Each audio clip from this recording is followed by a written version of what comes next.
Good morning. Today is April 21st, 2020.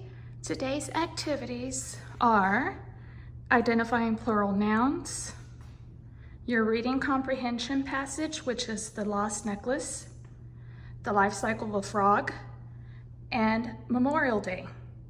So for your first reading activity, what you're going to do, you're going to identify plural nouns. Plural nouns means more than one, okay? So you're going to look at the picture and you're going to find a word that's here.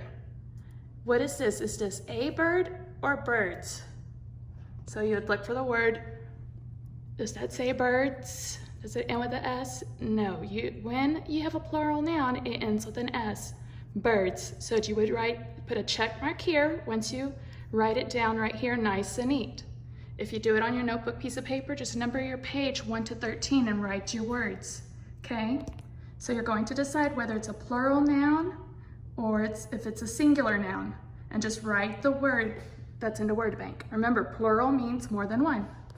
For your reading comprehension, make sure you read your passage, your story, 3 times. The lost necklace, that will help you answer the questions that are down below. These are your sentence stems that'll help you write, okay?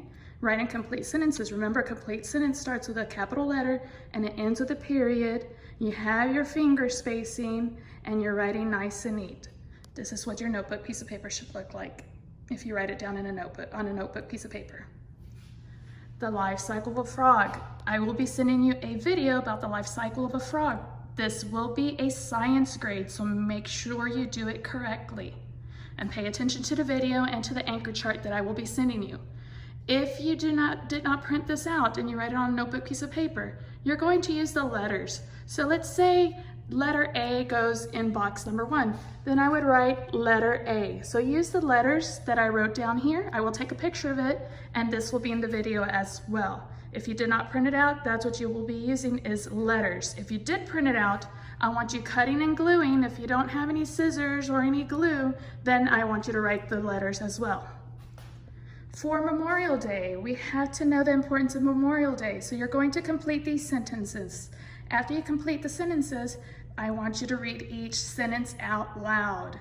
Go ahead and make this picture a colorful picture. This will be a graded assignment.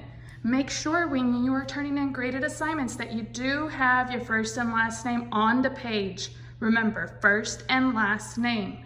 If you do write it on a notebook piece of paper, make sure you do have the date. It's the same thing as if you were in class.